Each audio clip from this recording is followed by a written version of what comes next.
एका खळबळजनक घटनेनं नाशिक हादरलंय।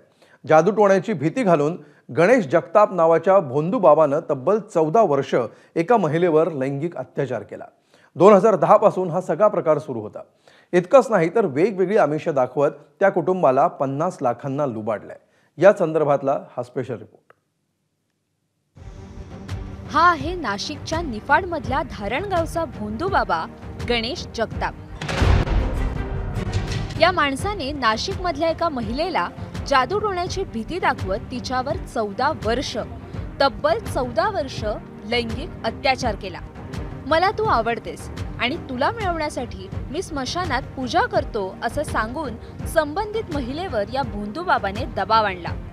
वहीत तुझ्या पतीसह मुलांची नावं लिहिली आहेत। जर माझ्यासोबत संबंध ठेवला नाहीस तर कोणाचा तरी एकाचा बळी जाईल अशी भीती तिला घातली आणि 2010 पासून आतापर्यंत अनेकदा त्या महिलेवर लैंगिक अत्याचार केलाय। एवढंच नाही तर 50 लाख रुपयांना तिला लुबाडलंय। या धक्कादायक घटनेने नाशिक हादरलंय।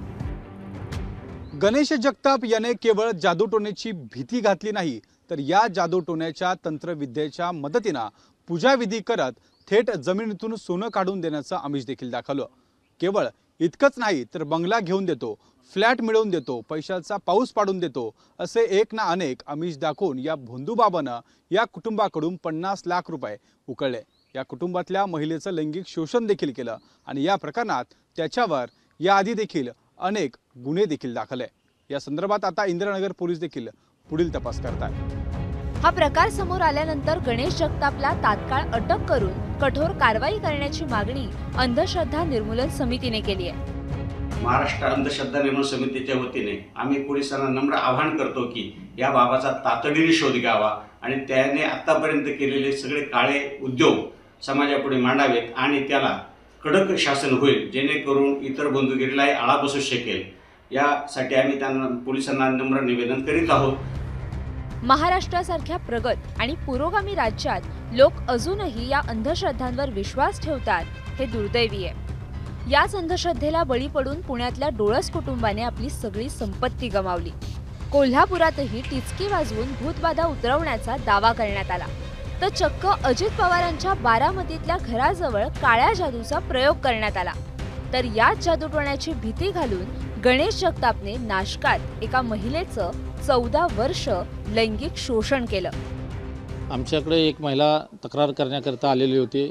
तिने सांगितले की जमिनीत पुरलेले सोने काढून देण्याकरता एका महिलेची गरज आहे, म्हणून ती आमिषाला बळी पडून ती तिच्यासोबत गेली असता त्यानं तिच्याबरोबर शरीर संबंध ठेवले आणि तिला आमिष दाखवून तिच्याकडून वेळोवेळी 50 लाख रुपये घेतले आणि तिचे पैसे परत केले नाहीत आणि तिचे शारीरिक शोषण केलेले आहे। त्या संदर्भात गुन्हा दाखल असून बाबाने अजून कोणाची फसवणूक केली आहे किंवा कसे याबाबत आमचा तपास चालू आहे। सदरचा तपास ACP बारीसाहेब करत आहेत। भोंदू बाबांच्या धमक्यांना महिला बळी का पडली? 14 वर्ष ही महिला गप्प का बसली? तिने पोलिसांकडे किंवा अन्नीसकडे तक्रार का केली नाही? घरातल्या इतर कोणत्याही व्यक्तीला विश्वासात घेऊन या लैंगिक शोषणाबद्दल माहिती का दिली नाही? AIच्या युगातही जादूटोण्याच्या या भाकड कथांवर लोक विश्वास का ठेवतात? एखाद्याच्या गरिबीचा, कौटुंबिक समस्यांचा, असहायतेचा फायदा घेऊन स्वतःची तुंबडी भरणारे आणि वासना शमवणारे असे भोंदू बाबा पावलोपावली असतात। आपण आपला सदसद विवेक सतत जागरूक ठेवणं गरजेचं आहे। ब्युरो रिपोर्ट, ABP माझा, नाशिक। ABP माझा, उघडा डोळे बघा नीट।